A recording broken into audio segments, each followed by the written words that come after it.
Stop being good. Why kind people are used. Machiavelli explained. You're exhausted. Not because you're weak, but because you've been too good. And no one ever told you that being good was slowly destroying your power. Chapter 1. The Invisible Weight. You are tired. You may not fully understand why, but you feel it.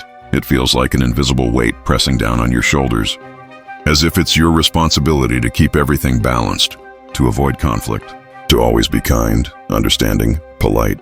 You were taught from childhood that being a good person is the right way to live, that in the end, goodness always wins, that if you are kind, the world will be kind to you in return. Be honest, be humble, be fair, and the world will recognize your value. Pattern interrupt. But what if I told you? This belief is the reason you're being used. Chapter 2. The Comfortable Lie. What if all of this is a lie? A comfortable lie. A lie designed to keep you controlled, predictable, and obedient. How many times have you stayed silent just to keep the peace? How many times have you erased yourself so others wouldn't feel uncomfortable? How many times did you allow someone to treat you badly and still smile and say, "It's okay"? You swallowed your tears, your anger, your self-respect, all in the name of being good. Emotional trigger. Listen carefully. The world does but not reward good people. Chapter 3. The Harsh Truth About Respect. The world rewards clever people. You're here because you've already felt this truth. You tried being the good one, the understanding friend, the reliable one, and still you were disappointed. Now you're starting to notice something painful. The more you seek acceptance, the less respect you receive. The more you bend, the more people demand. The more you give, the less valuable you become. Authority shift. This is where Machiavelli enters the conversation. What Machiavelli really meant. Machiavelli was not a devil as people claim. He was simply the first to speak the truth without fear. He explained how power actually works. He understood that morality is not just about ideals. It must be grounded in reality. Looking good is not the same as being effective. Being kind is not the same as being powerful. Being moral is not the same as being respected. This video is not about becoming cruel. It's about waking up. Illusion break. Because the world is not fair.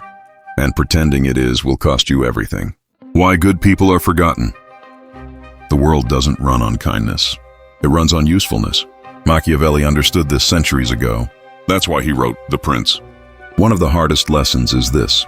Being good is not enough. In fact, many times being good is exactly why you are forgotten. You can be loyal your entire life, supportive, selfless, but the moment you are no longer useful, you will be replaced, silenced, discarded. Worst part? They will do it without guilt. Reality shock. Because the world doesn't measure intentions, it measures results. Chapter 6. Boundaries create respect. The world values you by your impact, your influence, your consequences. Good people chase approval. They keep proving their worth. But those who set boundaries, those who say no, are respected.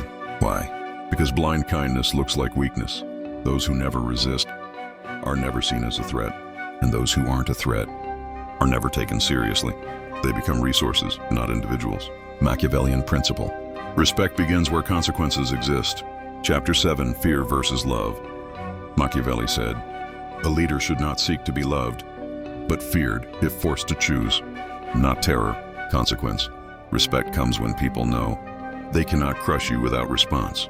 When they know you are not a replaceable piece in their game. And this applies to your life too. If you try to make everyone happy, you will be seen as weak. Not because you're bad, but because the world does not reward weakness. Psychological turn, but here's the deeper truth. Your kindness didn't come from strength. Chapter 8. The real source of niceness. You were not born this way. You were taught. From childhood, you learned that acceptance meant self-erasure, fake smiles, suppressed desires, silence. Be good. Don't do that. That's wrong. Slowly you shaped yourself around other people's expectations. No one warned you that pleasing everyone is a psychological prison. Pain point. What once protected you is now destroying you. Chapter 9. Kindness as fear. You learn that if you make people happy, you'll be loved. And if you show anger, you'll be abandoned. So you built a shield. But today that shield is your chain. You're afraid to say no. You carry others' emotional burdens. You forgive endlessly, even while breaking inside. This is not kindness. This is fear. Fear of abandonment, fear of rejection, fear of not being enough, identity crisis, and fear slowly erases who you really are. Chapter 10, The Mask and the Way Back. You call it empathy, but it's fear of conflict. You call it wisdom, but it's fear of loneliness. You call it kindness, but it's fear of being unworthy. Your kindness became a mask, a survival strategy, but the price is enormous. It erodes your identity, your power, your dignity. One day you'll look in the mirror and not recognize yourself. But there is a way back, and to walk that path, you must learn from Machiavelli, who understood image, influence, and strategy better than anyone.